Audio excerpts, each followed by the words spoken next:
আসসালামু আলাইকুম। আজকে অনেক গুরুত্বপূর্ণ একটা বিষয় নিয়ে কথা বলবো। আসলে সায়েন্স ভালো, কমার্স ভালো নাকি আর্টস ভালো? আমাদের সমাজে একটা কথা প্রচলিত আছে যে, সায়েন্স না নিলে জীবন একদম বিফল, একদম শেষ। এরকম কিন্তু অনেকেই বলে থাকে। আসলে কতটুকু সত্য? আসলে আপনাকে আজকে রিয়েলিটি বুঝাবো। আসলে সায়েন্স নেওয়ার মতো সবার কি সক্ষমতা আছে? আর আমাদের দেশের যে শিক্ষা ব্যবস্থা, একটা সিলেবাস কি শেষ দিতে পারে? অর্থাৎ ধরুন আমি সায়েন্স নিলাম, গ্রামের একজন আমি গরিব সন্তান। তো আমি প্রাইভেট পড়বো না, ধরুন কথার কথা। ইন্টারে আমি সায়েন্স নিয়েছি, আমি প্রাইভেটও পড়বো না।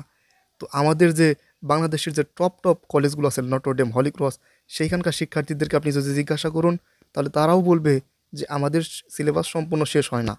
আর তারপরেও তো বাড়িতে বিভিন্ন সমস্যা থাকতে পারে, নিয়মিত কিন্তু স্কুলে যায় না।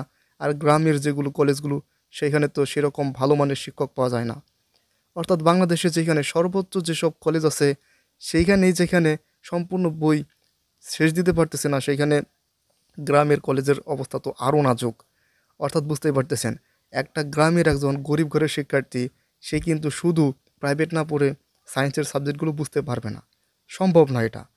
এবং হলেও খুব কষ্টে, মানে দুই একজন যারা হয় একদম, এদেরকে আসলে বলা চলে যে মানে খুব, এরা আর কি গ্রামের মহারাজা এক কথায়।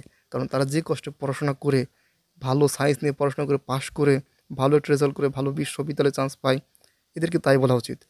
অর্থাৎ এ কারণে কিন্তু মানে ব্যাপক পোলাপান সায়েন্স নিতে চায় না গ্রামের।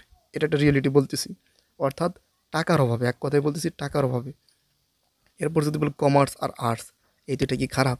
কেন, আপনাকে কি ব্যবসা বাণিজ্য করতে হবে না? আপনাকে কি অন্যান্য পেশায় যেতে হবে না? অর্থাৎ কোনো পেশাকে ছোটো করার কোনো কিছু নাই। আপনাকে ডাক্তারি হতে হবে, ইঞ্জিনিয়ারিং হতে হবে, এমন তো কোনো কথা নাই। আপনাকে অন্যান্য পেশায়ও যেতে হবে। অন্যান্য পেশাও কিন্তু দরকার। প্রত্যেকটা পেশায়, প্রত্যেকটা সেক্টরেই কিন্তু লোক দরকার আছে। অর্থাৎ সায়েন্সই ভালো আমাদের দেশে, আরে আর্টস নিয়েছে, কমার্স নিয়েছে, এটা শুনলেই যে মুখ ভেঙচি। এটা কিন্তু খুব একটা বাজে একটা জিনিস। এটা কারা দেয় জানেন? যারা তেমন কিছু বুঝে না, যারা খুব বেশি পড়াশোনা করেনি, এরা দেয়। আর যারা খুব বেশি পড়াশোনা করেছে, এরা দেয়। কারণ ভালো লোক কিন্তু কখনো এরকম করতে পারে না। যারা ভালো লোক তারা বুঝে যে আসলে ছেলেটা কেন আর্টস নিতে পারেনি, সায়েন্স নিতে পারেনি, কেন আর্টস নিল। সবসময় যে খারাপ স্টুডেন্টরাই আর্টস নেয় তা কিন্তু না, খারাপ স্টুডেন্টরাই যে কমার্স নেয় তা কিন্তু না।